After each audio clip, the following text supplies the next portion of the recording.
সালটা 1857। হুগলি নদীর তীরবর্তী শহর ব্যারাকপুর সাক্ষী থেকেছিল সিপাই বিদ্রোহের। আর এই সিপাই বিদ্রোহ দমন করেই লন্ডনের রাজদরবারে যথেষ্ট সুখ্যাতি অর্জন করেন ভারতের প্রথম viceroy Lord Canning.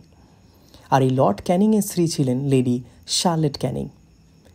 Lady Canning ছিলেন একজন অভিজাত চিত্রশিল্পী। লেডি ক্যানিং জীবনের শেষ কয়েকটি বছর কাটান ব্যারাকপুরের গভর্নমেন্ট হাউসে।